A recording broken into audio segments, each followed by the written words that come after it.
What do Americans need to know about North Korea and Trump's potential cancellation of the Round deal? I'm Michael Fjetland. I've been a global negotiator for over 3 decades, been in over 50 countries as a negotiator, and have been to South Korea. And if you haven't, you need to listen up. For decades, since their founding, the goal of the North Koreans has been the unification of the Korean Peninsula under their control, communist control. What this, quote, peace deal is really a ruse. It's going to be the con man of North Korea versus the con man of America, and my bet's on the con man of North Korea pulling this off because, like his father and grandfather before him, the Kims have never honored a deal. The real kabuki theater goal here is to pretend you got a peace deal with South Korea, get Americans to leave the U.S. troops, the 30,000 U.S. troops near Seoul, out of Korea, and then when he's ready, Kim will take over the South Koreans almost without firing a shot. And he doesn't even have to go nuclear to do it. Seoul, as you can see from the map, is about 30 miles from the border of North Korea.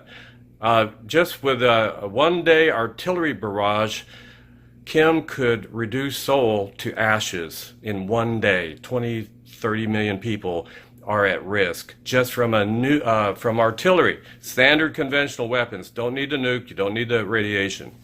So basically, what we have here is Trump going to cancel the Iran deal, which verifies to Kim that, hey, you can't make a deal with these guys. They'll cheat. But he's going to cheat himself because he really wants U.S. troops out.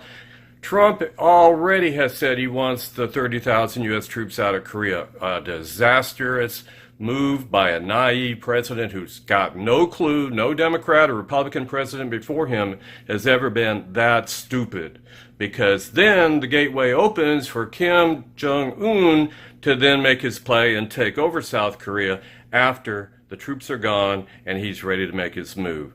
So Iran deal, canceling it, is part of the problem here because Iran, if we get into a conflict with Iran, it's going to make Iraq look like a picnic. I oppose the Iraq war because they weren't really involved in 9/11, and I was right. I was right when I predicted 9/11 a decade before it happened on TV, and I'm right about Trump being a screw-up on North Korea, that they're taking advantage here. Don't believe the crap about this is a peace deal. This is a trap, straight out of Star Wars. It's a trap, Trump, and stop being Putin's useful idiot, and back off. This is Michael Fjetland, to be continued. And one more thing. Some people have said, oh, Kim Jong-un's test mountain has collapsed. That's why he needs this deal. Give me a break, folks. He has the ability to make the nukes. That's what the tests confirm, that they know how to make them. The Americans don't do nuke tests anymore because we know how to make them. So do the Russians, so do the Chinese. So basically, by giving up his test site, he's basically given up the wrecked car to the ex-wife because it's useless to him. He doesn't need it anymore. He knows how to make the nukes. They do have the intercontinental missiles, so that is a red herring argument. The guy is dangerous. He does have them, and basically you can't trust him. Michael Fjetland, over and out.